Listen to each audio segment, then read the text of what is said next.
Today I want to talk about a game that came oh so close to being one of the best Wind Waker inspired games that I've ever played. Adventure Time, Pirates of the Enchiridion. I don't know. I can't.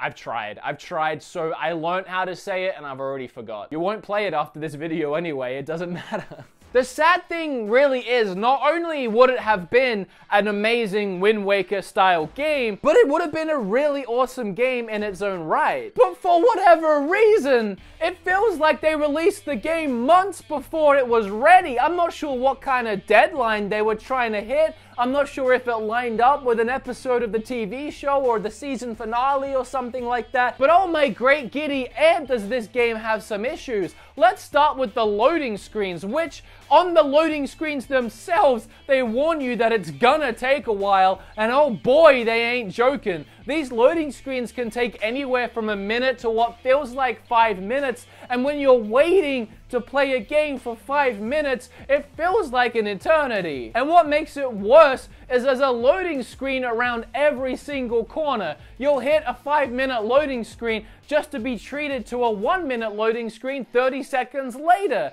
It doesn't really make a whole lot of sense, the things that it has to load. It'll load the smallest of areas. You'll be sailing around in your ship, you'll get off at a point, and it'll load this tiny little bit of a world which will take forever for you to be on for 30 seconds, but then when you get back to the ship, it seems to load the ship world really quickly. The entire ocean that you can traverse and go to all these different areas, and it's quite a sizable ocean, will load almost instantaneously compared to everything else. So I'm not sure why small areas take longer, but then again, it seems to me like when you're sailing, the game still loads often while you're sailing along in the ocean. You'll hit a point and the game will come to a complete standstill for a few seconds. You'll go a few more feet, it'll come to a standstill again, and I don't think it's a matter of really choppy frame rates that this game does suffer from time to time. I think it's a matter of them loading what you're about to sail onto. Which for me, if I'm gonna play this game and accept that every single loading screen is gonna take forever, just take forever on that loading screen to get to the ocean. Don't rush it. I'm fully aware that every loading screen in this game is gonna take a minute.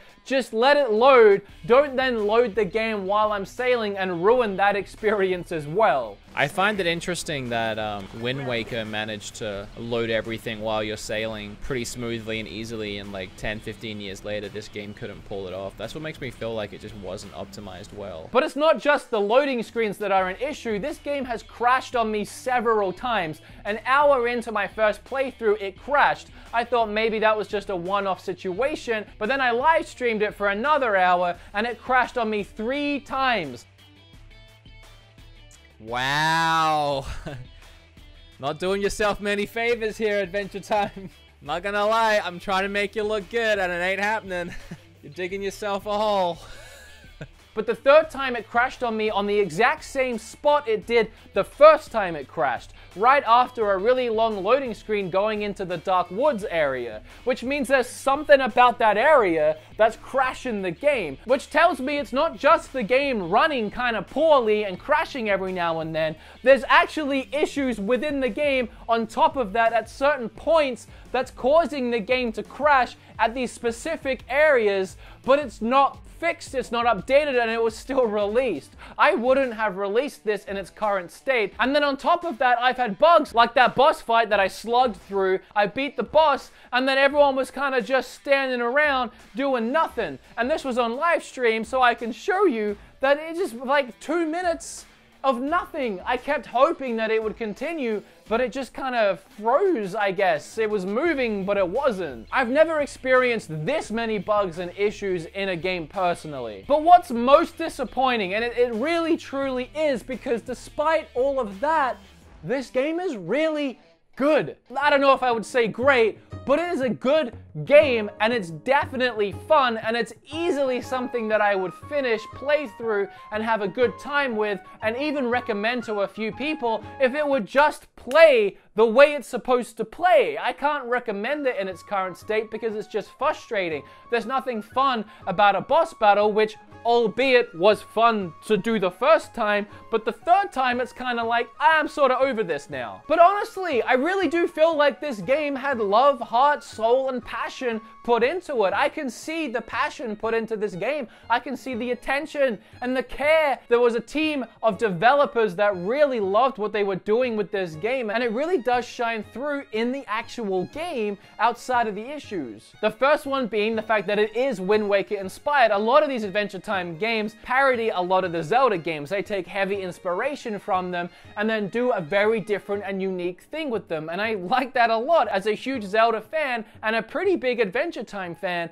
these two universes coming together is usually awesome. And this game starts with Finn and Jake falling asleep in a crow's nest, ringing any bells, and then waking up to see that the Ice King's kingdom has melted and the entire land of Ooo has flooded, and now it's just ocean everywhere. Ocean that looks very similar to a graphical style you might remember from a certain Wind Waker. And then in classic Adventure Time humor, they find a random boat out of nowhere that says Jeff on the back, and they decide that's their boat now. And once you get Marceline, she mans a cannon on the front, and now you're sailing along in a boat with a cannon on it on an ocean, picking up treasure as you go in what ends up feeling very reminiscent to a game that we all hold very dear. At least you should hold it very dear if you are into good video games. And all of that's a really nice, awesome throwback, and it's actually really fun sailing around, especially coupled with the fact that every voice actor in this game is the actual voice actors and actresses from the TV show. Huh,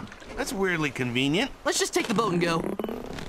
Okay, hope that thing comes with a manual or a tutorial or something, though. That's way bigger than any boat we've ever sailed. But they decided to go a deeper level and make a whole turn-based RPG combat system that's actually pretty fleshed out and rewarding to play. Each turn you can either attack or use that character's special ability or block or use an item or flee from a battle, of course. And each turn you don't use a special ability, you gain another special point. The special bar is shared for all characters, and every character have different specials and then different levels of strength of those specials depending on how many of the points you want to use. And you do have a deep and rich combat system with a lot of the things that you're used to seeing, with really funny and unique Adventure Time terminology. Like, for example, when a character gets dazed or when their attack gets lowered, they call it poo brain, where you're just kind of muddled and you can't think straight. It's very cutesy, it has a lot of charm, it's adorable. While you're looking at all the abilities you can choose from, the character's head is literally looking at all the abilities. It's little niceties like that that do make the game feel fleshed out, like it had love and work put into it. When you are in these turn-based battles on the ocean, the boats are actually moving along with backgrounds moving behind it. Again, that's attention to detail. When you're walking around the main game, you can switch between all your characters, and even they have different abilities and different ways of interacting with the world. The cutscenes are actually pretty great, almost like they're straight out of the cartoon. The only thing I don't like is because of the graphical style, the faces aren't really animated, the animation isn't really the same, but the dialogue is definitely there, the humor is definitely there. Every single cutscene is chocked full of that Adventure Time humor and that Adventure Time slang. And I just really like the direction the game went in. I like the story that it has. Living like a savage with only my trusty friend Watson. It's Todd, actually. Shut up, Watson! Dude, it's only been like 4 hours. But sadly, for every one thing that feels fleshed out, there's a ton of things that just feels lacking. The biggest one's definitely music, background music, battle music. There's none of it. If you watched my Octopath review or you were in my live stream, you would have seen that I got so bored of there being just absolutely no atmosphere during the battles with zero battle music that I laid over some Octopath Traveler battle music, and instantly the game felt revived and felt 10 times better. The music is just like, where's the battle music right now? It's really missing like ambience. So much better. Like, I like the game so much more now. Octopath has such great music, man. Like, how much is this music heightening this experience? And again, this is something that I could very easily overlook if the rest of the game was polished and working well, but the graphical style they went for always kind of feels like a beta version of a game. Just walking around and being a part of the world outside of the battles and outside of the ocean parts, it feels more like a concept for a game, an alpha stage for a game. And in fact, now I think about it right now for the first time, It was only a few months ago, maybe 6 months ago, that I was doing my 32 games coming soon video for the Switch, and I was talking about this game, and at the time we had only seen pre-alpha footage, and that was it. And now it's 6 months later and I'm already playing the game. So now I think about it, maybe this game was rushed out. And I really don't feel like it was the developer's fault. Seeing the love in this game and seeing the care that was put into it, I can imagine if I was making it, I don't see me getting to this point and being like, you know what?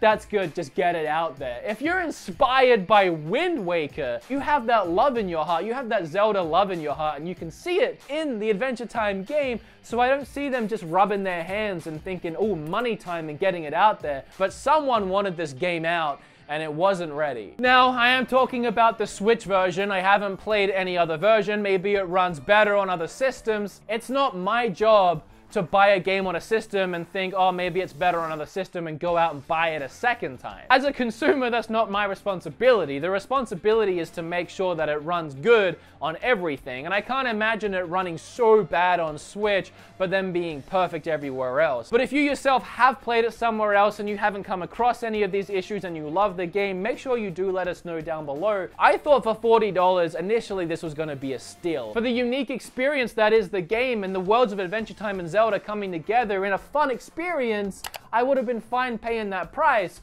But now, even at 40, I'm feeling ripped off because every time I load the game, well, I can't. At the best of times, I can't even load it. So if you are gonna try this game, I guess just don't try it on the Switch. And I really do hope it gets some kind of patch to fix the crashes and the loading times and everything else that's buggy about it. But it's still fun. There's still fun hidden in there. And you'll just want to pull that fun out and experience it, but it's so hard to get to when the game keeps putting up walls and barriers like loading times and crashes. And that's that game. If you enjoyed this video, if you learned a little something today, subscribe because we become best friends. And hey, if you did enjoy it, you'll probably want to watch another one. Click or tap on that video right there because I'd really appreciate it. As always, there's some kind of giveaway in the description below. You can buy Beat 'em Ups t-shirts down there as well if you really want. And now, if you don't mind me, I'm gonna go and edit these and then play more Octopath Traveler because that game is my life now.